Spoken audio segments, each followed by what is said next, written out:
Assalamualaikum warahmatullahi wabarakatuh. Waalaikumsalam warahmatullahi wabarakatuh.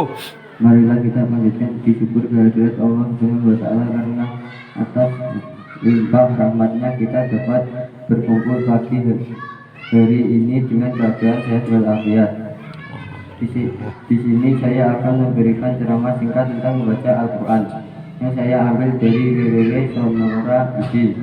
Al-Quran merupakan kitab suci umat Islam yang berfungsi sebagai petunjuk bagi manusia di kehidupannya. Al-Quran mengandung berbagai macam pokok ajaran sehingga seluruh hidup dan kehidupan ini menjadi teratur. Dengan membaca ayat-ayat suci dalam Al-Quran, manusia bisa mengetahui jalan yang hak dan batil, antara yang benar dan yang sesat dan lainnya. Hal ini tercantum dalam surat Yunus ayat 57 yang artinya, wahai manusia, sungguh telah datang padamu pelajaran Al-Quran dan dari Tuhanmu, penyembuh bagi penyakit yang ada dalam dada dan petunjuk serta rahmat bagi orang yang beriman. Sebagai bahan refleksi diri, berikut ini kami paparkan ceramah atau kultum tentang keutamaan hingga fungsi Al-Quran lengkap dengan detailnya dikutip dari berbagai sumber. Kultum 1. Rahasia kebahagiaan bersama Al-Quran. Al-Quran merupakan kitab suci yang mulia. Allah Subhanahu wa taala turunkan sebagai petunjuk, rahmat, kabar gembira dan berbagai macam kemuliaan dan keutamaan yang Allah jadikan padanya. Dan jika datang padamu, wahai manusia, petunjuk dariku, maka barang siapa yang mengikuti petunjukku dalam Al-Quran, maka dia tidak akan tersesat dan tidak akan sengsara atau celaka di akhirat nanti. Allah Subhanahu wa taala berfirman, kitab Al-Quran yang kami turunkan padamu ya Rasulullah agar manusia merenungkan isinya dan menghayati maknanya. Kitab Al-Quran yang kami turunkan kepadamu ya Rasulullah yang penuh dengan keberkahan, penuh dengan kebaikan, agar manusia menghayati isinya, merenungkan maknanya, dan agar orang-orang yang berakal bisa mengambil pelajaran darinya.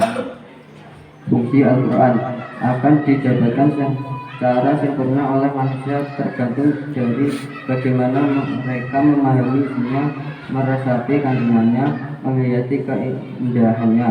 Maka Al-Quran memang merupakan petunjuk, obat bagi penyakit hati, kabar gembira bagi orang-orang yang muslim berserah diri, penjaga dari segala keburukan, sebab untuk memotivasi dalam kebaikan, hidayah kepada jalan yang lurus, dan sekian banyak fungsinya.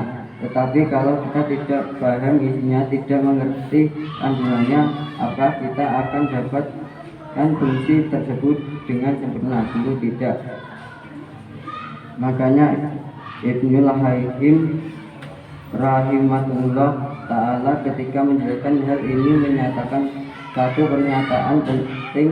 Beliau berkata, akan tetapi fungsi dan manfaat dari Al-Quran ini tergantung sejauh mana kita memahaminya dan mengerti kandungan yang dapat di dalamnya. Makanya ada orang yang membaca Al-Quran, bahkan menghafalnya, rajin menelahnya, tapi dia tersesat dari jalan Allah Subhanahu wa taala. Jawabannya ada, bahkan banyak.